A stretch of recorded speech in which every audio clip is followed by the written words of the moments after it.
주일 2부 예배에 우리가 이렇게 참석했는데 가끔 이제 10시 45분부터 우리 찬양을 드리고 예배가 이제 시작되고 사도신경을 하는데 40분 정도 되면 미리 다 오셔서 예배를 준비하시고 그러는 분들이 대부분이지만 간혹 이제 뭐 급하게 또 다른 사정이 있으셔서 늦게 오시는 분들도 있고 그렇습니다. 그런데 꼭 늦게 오셔서 빨리 예배에 집중해야 되는데 어떤 분들은 습관적으로 주보를 꺼내 가지고 그냥 또 주보를 탐독하셔서 처음부터 쭉 훑어보시고 또 오자나 탈자가 없는지 기록해 주시고 그래서 이 어쨌든 예배에 집중하려고 하는 예배에 최선을 다하려는 시작부터 끝까지 한 시간 한 1초도 놓치지 않고 온전히 하나님의 그 예배 가운데 깊이 들어가려고 하는 태도가 없이 그저 구경꾼의 자세로 그래서 왔다 갔다 하고 사무도 보시고 뭐 일도 하시고 뭐 옆에 교제도 하시고 이러면서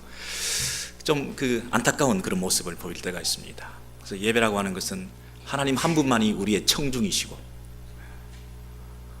우리는 모두 하나님 앞에 예배자로 서 있는 존재들인데 어떤 분들은 예배 감독자가 돼가지고 예배를 누가 잘 드리는지, 누가 예배를 왔는지, 누가 잘 우는지, 누가 너무 뭐 광신적으로 예배를 드리는지 그런 어떤 감독관 행세를 하면서 예배를 우리가 감시할 때도 있습니다.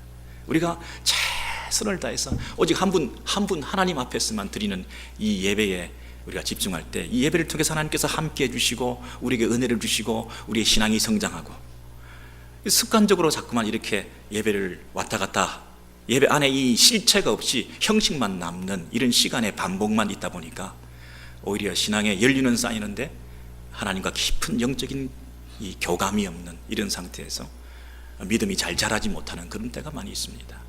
믿음이 잘 자라지 않습니다. 교회 오래 다녔는데 믿음이 성장하지 않는 이유 중에 제일 중요한 것은 예배에 최선을 다하지 않기 때문이라고 생각합니다.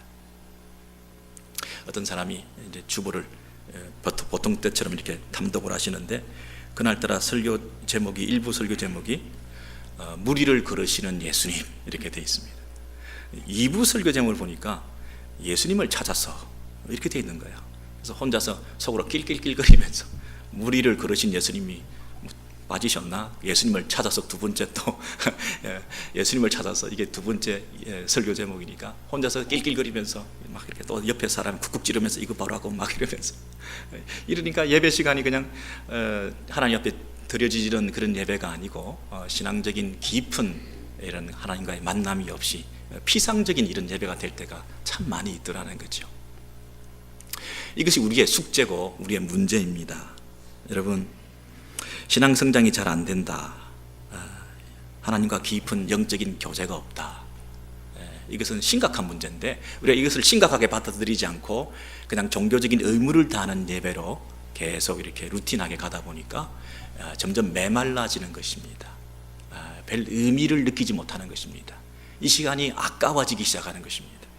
그래서 이 예배를 등한히 한 사람이 내리는 결론은 예배와 교회의 필요성에 대해서 회의를 가지게 되는 것이죠. 교회 출석에 대해서도 이제는 부정적인 생각을 하게 되죠. 그래서 예배에 우리가 목숨 걸어야 되는데 그런 면에서 참 아쉬움이 많습니다. 아쉬움이 많습니다. 여러분의 삶을 한번 돌아보시면 좋겠습니다. 그러나 또 한편으로는 또 이런 면도 있습니다. 여러분을 이곳에 불러주셨다고 하는 자체가 하나님께서 여러분을 이곳에 보내신 것이고 여러분이 자기 발로 이렇게 온 게 아니라 하나님께서 여기까지 오게 하신 것도 은혜입니다. 그래서 이게 더딘 것 같지만 신앙 성장이 잘 안 돼서 마음이 늘 불편하고 참 이렇게 조바심이 나고 우리 남편, 우리 자녀, 우리 아내, 우리 부모가 참 신앙이 도약해야 되는데 정말 급성장해야 되는데 금방 선교와 전도에 대해서 하나님의 나라에 대해서 꿈을 가지고 함께 동력할 수 있는 이런 동지가 돼야 되는데 기도를 하는 것도 찬송을 하는 것도 예배를 드리는 것도 선교에 대한 마인드도 이렇게 안타까움을 가지고 너무 더딘 신앙 성장에 대해서 우리가 조바심을 낼 때가 있지만 또 한편으로는 여기까지 보내셨다면 하나님의 뜻이 있을 것이다. 너희 속에 착한 일을 시작하신 우리 하나님께서 결국에는 그것을 이루시고야 말 것이다. 내가 한다고 하면 이건 조바심이 생기지만 하나님이 시작하셨다고 하면 시작하신 그분이 완성시키실 것이라고 하는 것에 대한 확신이 있기 때문에 우리가 믿음을 가지고 그 하나님의 일하심을 바라볼 수 있게 된다는 거죠. 여러분, 너무나 많은 부침이 있었습니다. 이민생활, 신앙생활, 교회생활 너무나 많은 갈등이 있었습니다.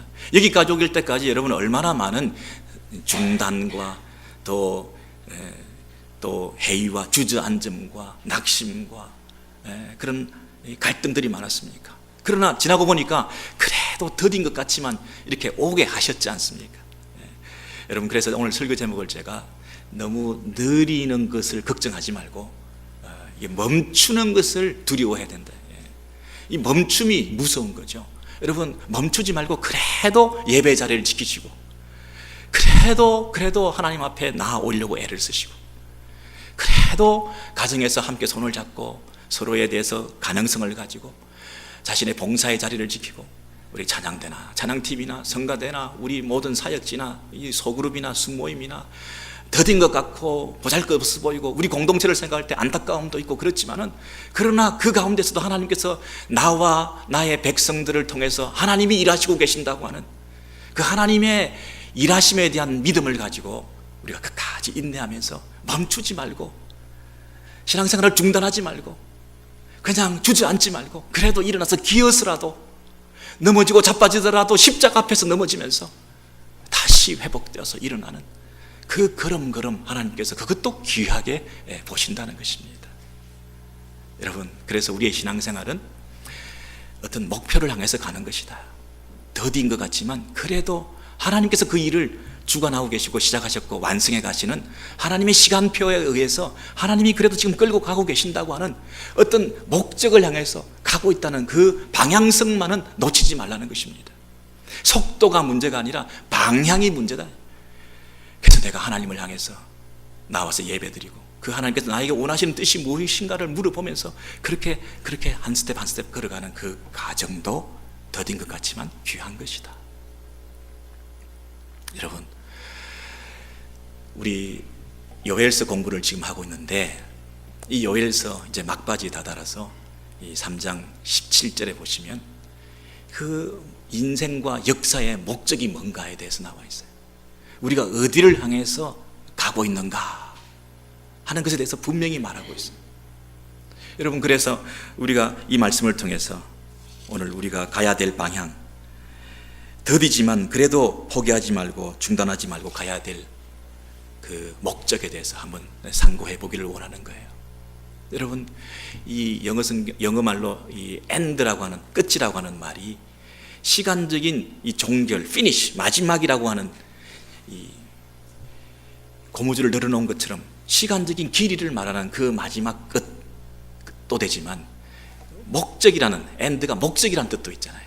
그래서 그 목적을 향해서 시간적 길이가 늘어난 건 아니라 그 목적을 향해서 끝까지 그 마지막을 향해서 어떤 목적에 합당하게끔 달려가고 있는 그 목적성이라고 하는 것, 그것 없이 시간만 늘어나면 안 되지 않습니까? 그래서 우리가 이민생활, 우리 신앙생활 더딘 것 같지만 지지부진하지만 그러나 우리가 목적, 어떤 곳을 향해서 달려가고 있는 그것에 우리가 눈을 뜨면 우리가 좀 더 열심을 내고 좀 더 힘있게 달려가고 서로 격려하고 함께 갈 수 있는 그런 출발이 되지 않을까. 그런 면에서 오늘 3장 17절에 보니까 이런 말씀이 있는 거예요. 여러분 같이 한번 한 목소리로 읽으시겠습니다. 시작. 그런즉 너희가 나는 내 성산 시온에 거하는 너희 하나님 여호와인 줄 알 것이라. 예루살렘이 거룩하리니 다시는 이방 사람이 그 가운데로 통행하지 못하리로다. 여러분, 다시는 뭐뭐하지 못할 거다 하는 말은 지금까지는 해왔지만 다시는 그런 일이 없다라는 얘기는 그 완성, 그 목적을 향해서 지금 가고 있다는 뜻이잖아요. 다시는 그런 일이 없다. 내가 다시는 울지 않으리. 그 말은 내가 이 슬픔을 극복했다는 거잖아요. 더 이상 나에게 슬픔은 없다. 다시는 내가 눈물 뿌리지 않으리. 그 말은 내가 슬픔을 극복하고 이제는 믿음으로 승리하며 살기로 새로운 출발이 있다. 종지부를 새로 찍는 거잖아요. 다시는 뭐뭐하지 않으리. 이 말은 그 완성의 지점으로 우리가 지금 가고 있다는 거예요. 그 마지막 다시는 뭐뭐하지 않으리. 그 목표가 뭐냐는 거예요. 예루살렘이 거룩해진다는 거예요. 예루살렘이 거룩하리니 다시는 이방 사람이 그 가운데로 통행하지 못한다. 그 목표를 향해서 지금 우리가 가고 있다는 거예요. 여러분, 그런데 이 요엘서 3장 17절 한 말씀만 가지고는 예루살렘이 거룩해진다는 말이 무슨 말인지, 그리고 그 가운데 이방 사람이 그 예루살렘에 통행하지 못한다는 말이 무슨 말인지 잘 모르겠는 거예요.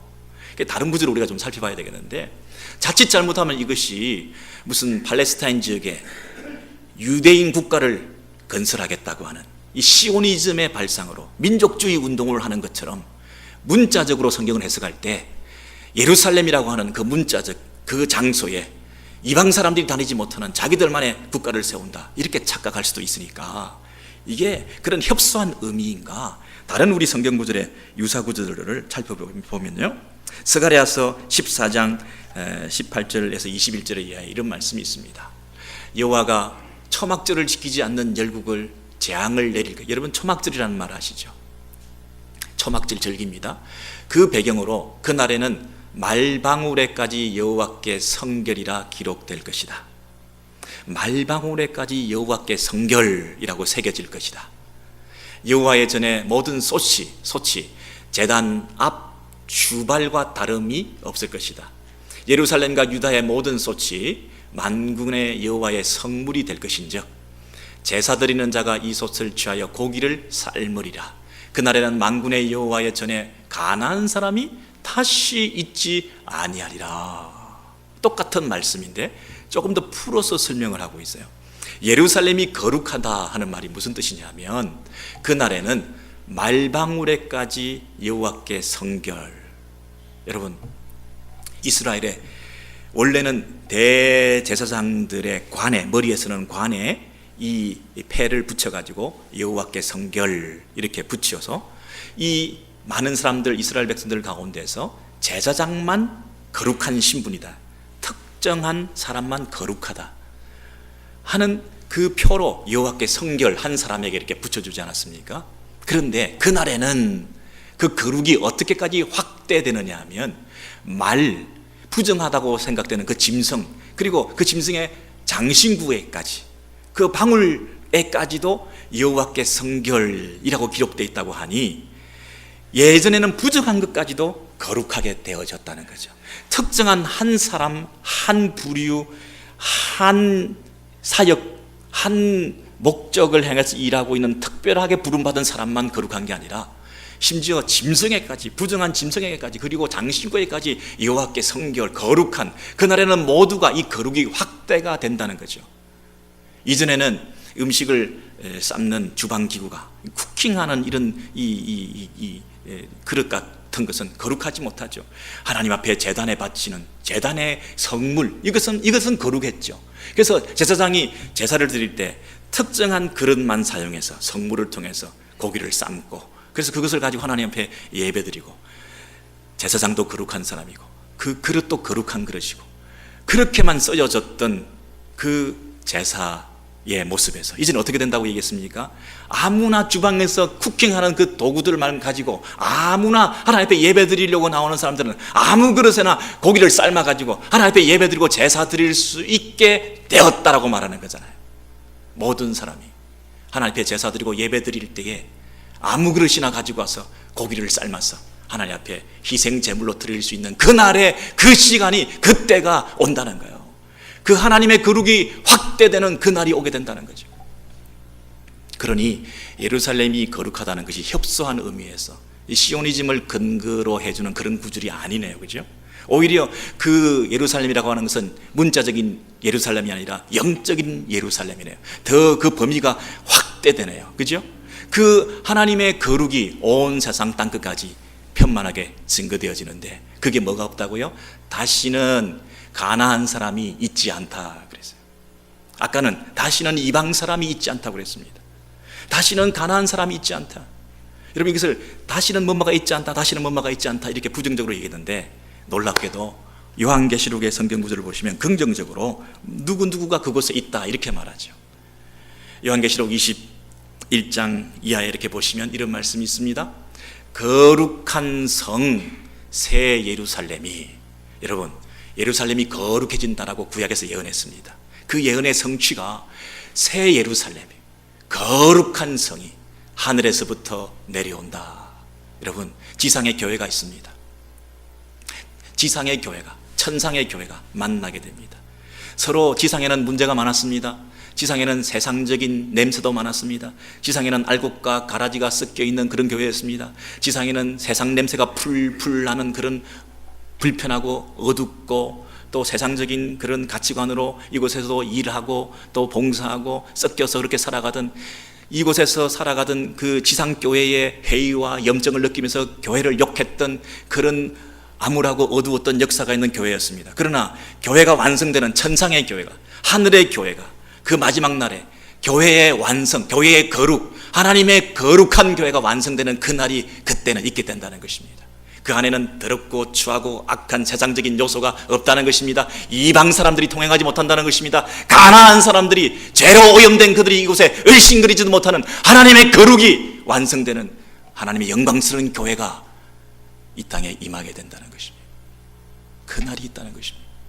영적인 예루살렘, 하나님의 교회, 그 하나님의 교회가 완성되는 그날에 그곳에는 뭐가 없습니까? 눈물이 없습니다. 하나님께서 너희의 눈물을 닦아주시는, 하나님께서 그들과 함께 하시면서 그들의 모든 눈물을 닦아주시는, 다시는 사망이 없습니다. 다시는 애통하는 것이 없습니다. 다시는 곡하는 것이 없습니다. 다시는 아픈 것이 없습니다. 여러분, 다시는 뭐뭐가 없다. 다시는 뭐뭐가 없다. 여러분, 다시는 뭐뭐가 없는 그것이 거룩과 완성 아닙니까? 그 목적을 향해서, 교회의 완성을 향해서 지금 달려가고 있는데 그게 뭐냐? 다시는 이런 것들이 없는, 가난이 없는, 이방이 없는, 눈물이 없는, 슬픔이 없는, 아픔이 없는, 곡하는 것이 없는, 눈물을 닦아내는, 하나님이 함께 하시는, 하나님 한 분으로 만족하는 하나님의 거룩과 영광스러움이 나타나는 그날이 이 교회의 완성이라는 것입니다.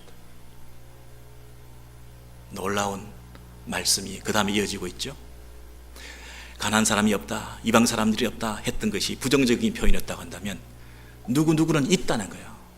누가 그 안에서 그 시온의 대로를 통과할 수 있는가? 누가 시온산에 오를 수 있는가?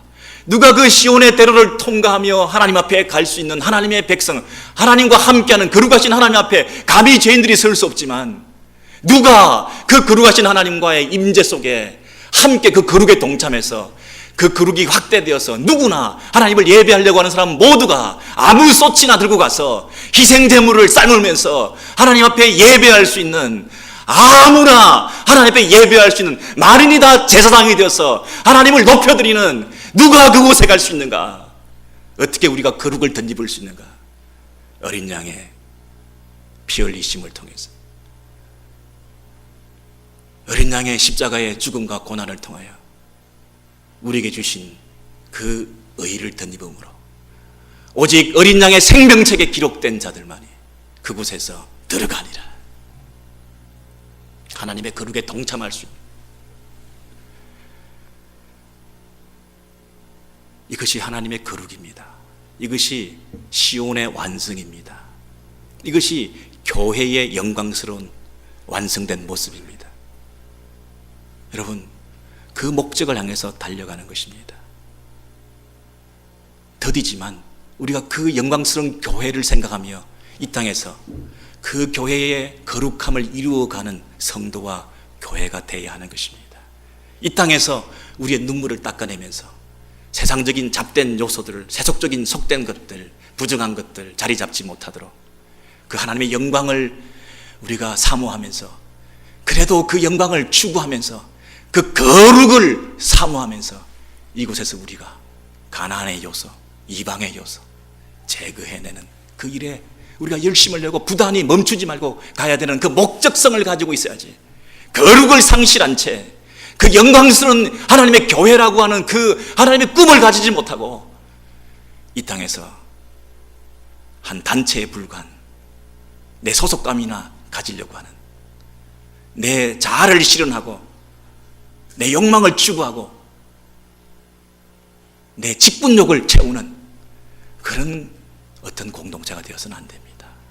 하나님의 거룩과 영광을 사모하는 그 일에 내 목숨 걸고 나를 통해서 빚어가시고자 하시는 하나님의 그 거룩에 내 속된 것을 제거하면서 내 안에 더럽고 추한 것들, 부끄러운 것들 성령의 능력으로 제거해내가면서 부단히 그 일에 최선을 다해서 이 공동체가 이루어져 가야 이것이 하나님의 교회의 교회다운 모습이 아니겠습니까?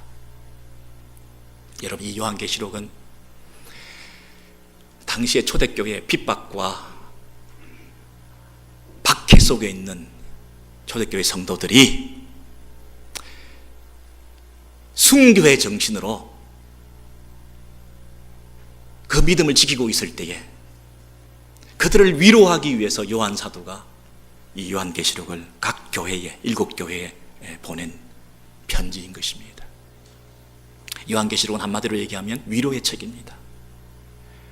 로마 황제 숭배를 강요당하며 팍스 로마나 로마가 주는, 로마 제국 안에 거함으로써 누리는 그 평화, 그 위선적이고 그 가장된 평화, 그 가짜 평화, 그 평화에 속아서 그 로마 제국 아래서 굽실거리며 로마 황제를 신으로 숭배하는 그 종교 행위를 하면서, 우상 숭배를 하면서, 가증한 것을 섬기면서 그리스도인들이라 하는 믿음의 사람들조차도 자기의 신실한 믿음을 지키지 못하고 거짓말하고 거짓 법정에서 진술을 하고 믿음을 부인하고 신앙 고백을 저버리고 가증한 것을 섬기고 속된 것을 섬기고 거짓말하고 우상 숭배하는 믿음에 신실하게 서지 못하는 자들을 향해서 격려하고 위로하면서 그 영광스러운 교회는, 하나님의 교회는 로마 제국이 주는 평화가 아니라 어린 양 예수 그리스도가 이루신 그 하나님의 왕국의 그 평화는 영원한 평화요, 그 예수가 주는 생명은 영원한 생명이요, 잠시 네가 살기 위해서 믿음을 저버리는 그 일을 택하지 말고 예수 그리스도를 붙들고 믿음을 끝까지 지키면 영원한 생명을 주는 어린 양의 생명책에 기록되는 하나님의 자녀들이 된다고 하는 영원한 생명, 영원한 평화, 그 평화를 누리라. 그날을 바라보라. 이 땅에서 살아가는 하나님의 백성들아, 핍박과 박해 가운데서도 신실하게 믿음을 지키라. 이 땅에 사는 하나님의 자녀들아, 교회라고 하는 그 영광스러움을 놓치지 말아야 된다. 세상에 비해서 초라한 이 교회의 모습이지만, 로마 제국 앞에서 우리가 감히 대적할 수 없는 미약한 모습이지만, 눈에 보이지 않는 하나님 나라가 주는 평화, 그 나라의 왕이신 예수 그리스도, 그분이 주는 생명, 그것을 누리고 끝까지 견뎌야 한다. 눈물을 닦아라. 사망이 없다. 순교를 당한다 하더라도 생명이 너에게 영원한 생명이 열려지는 것이야.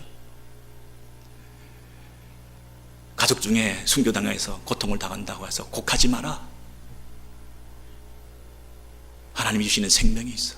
슬픔이 변해서 노래가 돼야 돼. 가증한 것, 우상 숭배, 거짓 믿음을 고백하는 이런 거짓말하는 행위, 하나님 앞에 신실해야 돼. 여러분, 이 믿음의 도전을 통해서 초대교회 성도들이 위로받고, 역시 내가 걸어가야 될 길은 예수, 내가 끝까지 붙들어야 될 것은 예수, 내가 영원히 사모해야 될 것은 이 하나님 나라, 내가 끝까지 지켜야 될 것은 이 믿음의 신앙 공동체, 교회라고 하는 사실을 마음에 새기면서 지하의 땅을 파고 들어가면서까지도 그 속에서 이 믿음을 지켰다. 이 믿음의 깊이와 넓이를 우리가 깨닫게 될 때에 우리가 지금도 멈추지 말고 가야 될 방향은 무엇입니까? 그래도 더디지만 그래도 믿음을 가지고 계속해 나가야 될 그 방향은 무엇입니까? 하나님의 거룩, 영광스러운 하나님의 교회, 하나님께서 나를 부르신 그 부르심에 합당하게 나도 거룩하고 너도 거룩하라고 하신 그 거룩의 초청, 그 성화의 길을 기쁨으로 걸어가는 이 하나님의 자녀들이 될 때에 힘들지만 그래도 우리가 바로 걸어가고 있는 것입니다.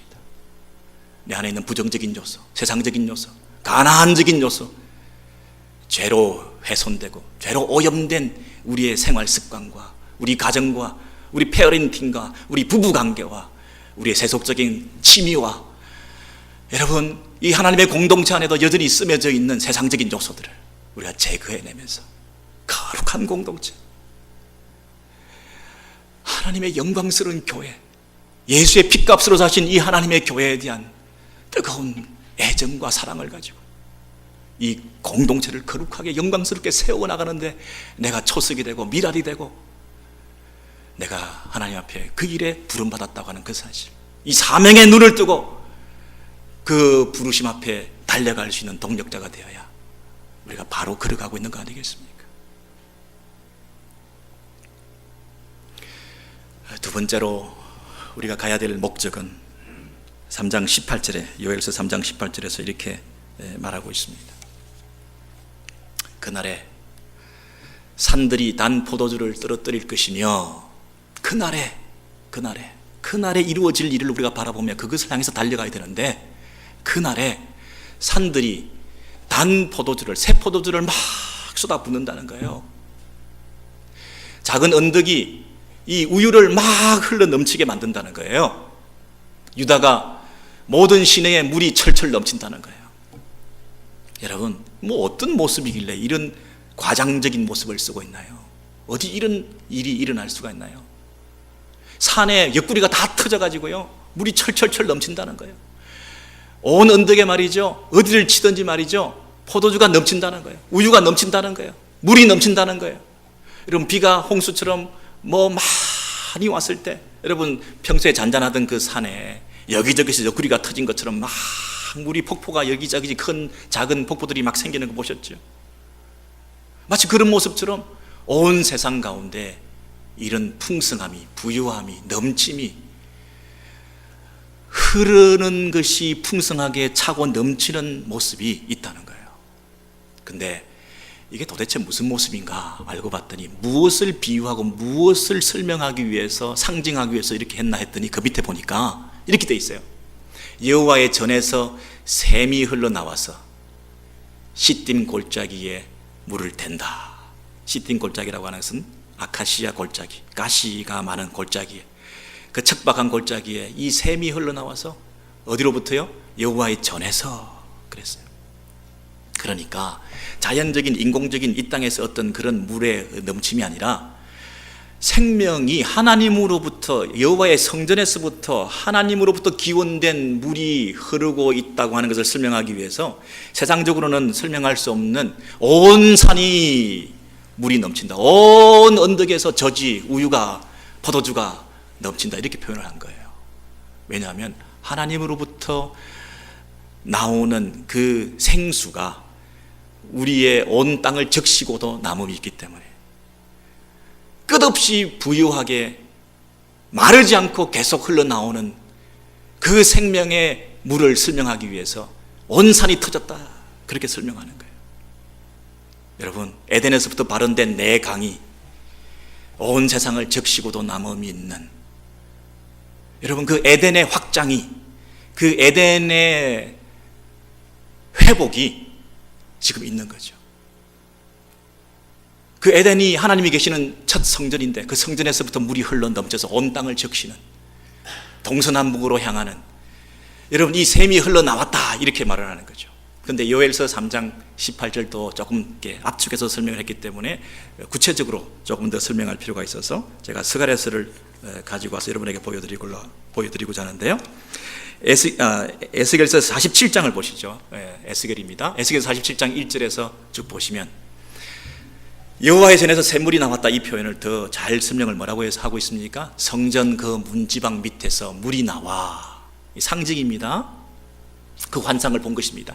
그런데 거기서 흘러나와서 물이 처음에는 발목에 오르고 점점 차올라서 무릎까지 오르고 다시 그 물이 점점 더 많이 나와가지고 허리에까지 오고, 그리고 헤엄칠 정도가 되고, 헤엄도 못 치고 이제 건너지 못할 강이 되고, 이제는 그 강물 좌우편에 많은 나무가 심겨졌는데 그 생명의 물을, 성전에서 오는 그 물을 마시고 그 나무들이 그 강물이 이르는 곳마다 번성케 돼서 많은 열매를 맺고 각종 나무가 잎이 시들지 않고 그 강물에 고기가 많이 살고 그 강 주변의 모든 나무들의 열매가 끊이지 않고 달마다 새 열매를 맺으니, 여러분 달마다 새 열매를 맺으니까 12달이면 12달 열매를 맺는 그 풍성함이 넘치는,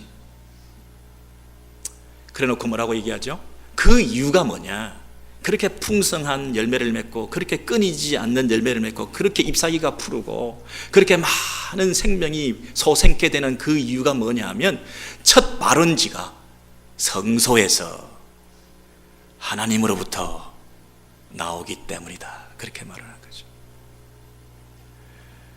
온 세상을 적시고 온 세상을 살아나게 만드는, 온 세상을 빛나게 만드는, 온 세상을 힘있게 만드는, 온 세상을 영광스럽게 만드는, 온 세상을 거룩하게 만드는 그 발원지가 하나님으로부터 오는 생명의 물이다, 그렇게 말하죠.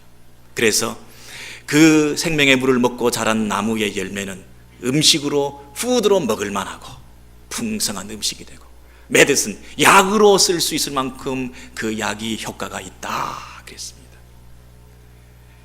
배부름을 얻고 치유함을 경험하고 우리의 모든 모순덩어리, 잿덩어리인 우리 인생이 회복되고 우리의 정신과 육체와 우리의 마음과 우리의 심령과 우리의 과거와 현재와 미래의 모든 추악하고 더럽고 악하고 억눌려 있고 매여 있는 그 모든 권세에서부터 이 약이, 이 잎사귀가 주는 그 효력이, 생명의 물을 머금고 자란 그 잎사귀가 주는 그 능력이 나를 소성케 만들고 회복케 만들어서 영육간의 치유와 회복이 있게 만들고 죄사함과 용서의 사죄의 은총을 덧입게 만들고 죽어가는 영혼들이 영원한 그 갈증과 목마름을 해결하는 하나님의 생명의 물을 마시는, 영원히 사는 생수를 마시는 그 놀라운 일이 있게 된다는 거죠. 언제요? 성전에서 나오는 그 물을, 요엘서의 표현대로 얘기하면 샘물이 하나님 전에서 나오고 있다. 근데 여러분 놀랍게도 아까도 마찬가지로 요한계시록을 봤는데 그 요한계시록에서 똑같은 얘기를 22장에서 이렇게 하고 있습니다.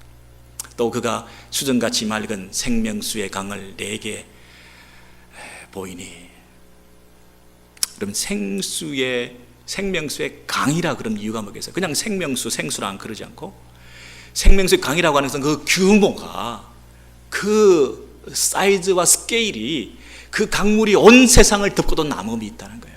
하나님으로부터 풍족하게 공급되는 그 물이라는 거예요. 그 생명의 물의 강을 내게 보인다. 하나님과 그 어린 양의 보좌로부터, 하나님으로부터 나오는 생명의 물이라는 거예요. 하나님으로부터, 그 보좌로부터 흘러나와서 그 길가에, 길 가운데 그 생명의 물이 흐르는데 그 길 양편에 있는 생명나무가 있어 12가지 열매를 맺대. 달마다 그 열매를 맺고 그 모든 잎사귀들은 만국을 치유하기 위하여 있더라 그랬죠. 그 만국을 치료하기 위해서 있는 그 나무 잎사귀, 하나님께서 지금 그 일을 하신다는 거예요. 지상 명령을 수행하고 온 땅끝까지 모든 족속을 향하여 복음을 전파해서 우리 선교사님을 파송하고 우리가 선교지에 가고 우리가 기도하고 이 교회를 통해서 하나님의 생명의 물이 교회에서, 시온에서, 성전에서 하나님으로부터 공급받은 그 물이 이곳에서 터쳐나와서 우리 교회의 옆구리를 치면 아무 데서나 물이 터지고 우리 교회 어디를 눌러도 생명의 젖줄기가 흘러넘쳐서 그들을 풍족하게 먹이고 우리 교회에 그 부유하신 하나님이 계셔서 하나님 그분이 채워주시는 그 능력과 지혜와 그 하나님이 주시는 놀라운 은혜를 경험한 사람들이 이제 어디를 가든지 이 거룩이 확대되고 영광이 확대되어서 아무 소채나 밥을 해도 하나님 앞에 제사 드려도 우리가 가는 곳곳마다 우리가 걸어가는 곳곳이 내가 걸어다니는 성전이 되어서 그곳에 하나님의 영광이 나타나고 죽어가는 영혼들이 살아나고 그 오지에서 그 죽어가는 심령들이 예수를 모르고 죽어가는 그 영혼들이 바로 내 옆에서 땅끝이 되어서 신음하고 함께 이불에서 자고 있는 내 배우자나 자녀들조차도 내가 받은 그 은혜가 크고 내가 이 교회에 속해서 받은 은혜가 커서 이 교회를 통해서 지금도 하나님께서 일하고 계시기 때문에 이 교회를 통해서 옆구리를 터뜨리시고 하나님께서 그것을 통해서 흘러넘치게 하신 그 강물을 통하여 그 잎사귀를 하나님의 구속의 약재료로 쓰셔서 그들이 죄사함을 받고 죽음에 이르는 질병에서 고침을 받고 영원히 죽을 수밖에 없는 우리들의 그 불치병 가운데서 죄 문제, 우리 모든 아픔과 눈물과 고통의 근본적인 문제인 죄 문제에 대한 이 특효약, 이 복음의 비밀, 예수 그리스도의 생명, 예수님의 십자가와 부활, 우리를 위해서 죽으신 그 하나님의 아들 독생자 예수 그리스도의 그 십자가를 통하여 그 약을 먹는 자마다 모든 인생들이 만국이 소생케 되고 살아나는 그 역사를 지금도 펼쳐나가신다는 거죠. 하나님이 이 일을 하고 계신다는 것입니다. 그 목적을 향해서, 만국을 향하여, 온 땅을 향하여 하나님께서 하시고자 하시는 그 목적을 향해서 우리가 지금 더디지만, 부족하지만, 여력이 없지만, 미약하지만 그래도 우리의 몸짓을, 그 방향으로 날개짓을, 그 방향으로 이 나비짓의 이 날개짓을 통해서라도 그것에 나비 효과가 그곳에까지 갈 수 있도록, 미약하지만 내가 날개를 찌우면서 나의 시간과 마음과 물질을 바쳐서 내 자녀를 보내고 내 마음을 보내고 내 물질을 보내고, 나는 여건이 안 되지만 그 나라를 위해서, 그 하나님 나라를 위해서, 그 하나님 나라의 완성을 위해서, 그 땅끝까지 하나님의 복음을 전파하기 위해서 내가 멈출 수가 없다는 거죠. 이 날개짓을. 목적이 그거니까, 하나님 나를 부르신 목적이 그것이니까. 여러분, 이 사실을 예수 그리스도 그분께서 이 땅에 오셔서 너무나 잘 설명해 주신 한 구절이 있어서 우리 요한복음 7장 37절 이하에 이렇게 보시면 마지막 구절입니다. 우리 같이 한 목소리로 초막절 시작. 초막절 명절 끝날 곧 큰 날에 예수께서 서서 외쳐 이르시되 누구든지 목마르거든 내게로 와서 마시라. 나를 믿는 자는 그 배에서 생수의 강이 흘러나오리라 하시니 이는 그를 믿는 자들이 받을 성령을 가리켜 말씀하신 것이라. 여러분, 초막절입니다. 아까도 초막절이 나왔습니다. 그 배경에서 해필이면 이 초막절 명절에 어떤 일이 일어나고 있냐면, 제사장들이 실로암 물가에서 연못에서 물을 항아리에 기르다가 이 행렬을 이루어서 이 항아리를 성전 제단에 가서 붓습니다. 그래서 이 제단에서 나오는 물을 상징하면서 이 비가 많이 오고 풍요가 일어나고 또 우리를 구원해 주시고 우리를 부욕해 주는 그런 면에서 초막절 마지막 날에는 그 행렬이 7번이나 왔다 갔다 하면서 그 절기를 지키고 있는 그 상황이었습니다. 실로암 물가의 연못에서 길러온 그 항아리를 가지고 물을 기르다가 제단에 붓고 있는 이런 모습을 보면서 예수께서 그들에게 뭐라고 얘기했습니까? 초막절 명절 끝날 곧 큰 날에 예수께서 서서 큰 소리로 외쳐 말씀하셨습니다. 뭐라고 말씀하셨습니까? 누구든지 목마르거든 내게로 와서 마시라 그랬습니다. 내가 그 성전에서 흘러넘치는 물이라는 겁니다. 내가 그 샘의 근원이라는 겁니다. 내가 생수라는 겁니다. 나를 마시라는 것입니다. 구약에서부터 예언되었던 그 성전에서 흘러넘쳐서 온 세상을 적시고도 남음이 있었던 그 물의 근원이 바로 나라는 것입니다. 나를 마셔라. 목마르거든 나를 마셔라. 예수가 생수요, 예수님이 성전이요.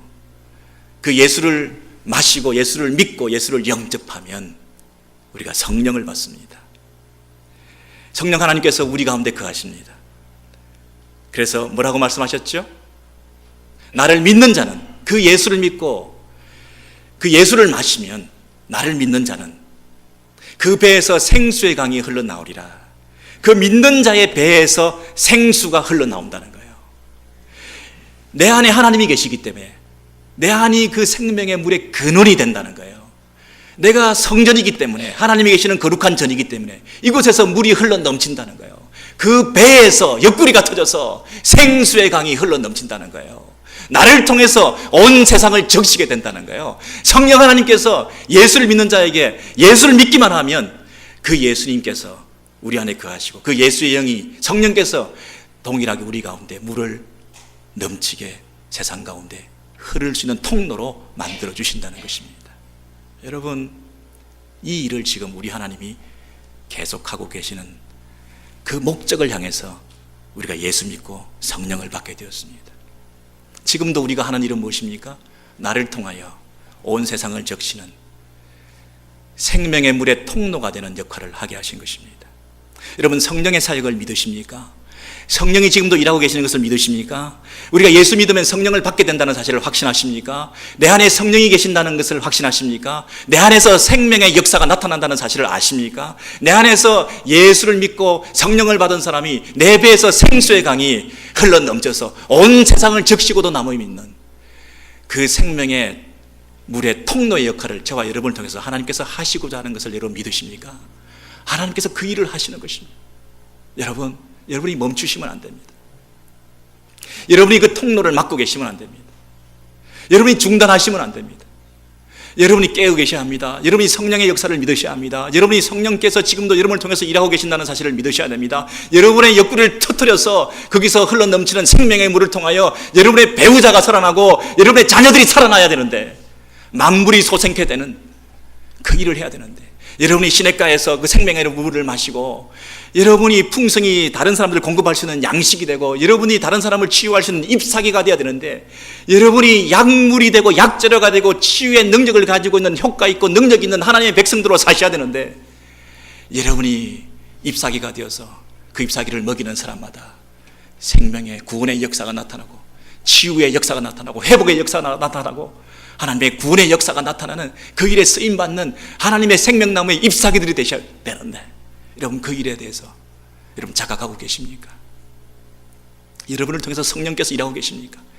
여러분을 통해서 성령 하나님께서 지금도 역사하고 있다는 사실을 여러분 믿으시고 그 일에 여러분께서 마음을 열어놓고 계십니까? 지금도 성령께서 치유하시고 성령께서 여러분들을 위로하시고 성령께서 여러분들을 소생케 하시고 여러분들을 살아나게 하실 뿐만 아니라 여러분을 통해서 성령의 역사가 나타날 수 있도록 여러분의 자녀와 배우자를 살리고 공동체를 살리고 하나님 나라가 확장되는, 거룩과 영광이 확대되는 온 땅 끝까지 하나님의 영광이 나타나는 그 일에 성령께서 지금도 여러분을 통해서 일하고 계신다는 사실을 여러분 믿으시고, 믿음으로 이 성령의 행전을, 성령의 이 일하심을 함께 동력해 나가시면서 하나님의 거룩한 공동체, 영광스러운 하나님의 에덴의 확장이 온 땅 끝까지 확대되는 일에 부단히 끊임없이 멈추지 말고 최선을 다하는 우리 공동체, 저와 여러분 되시기를 주의 이름으로 소원합니다.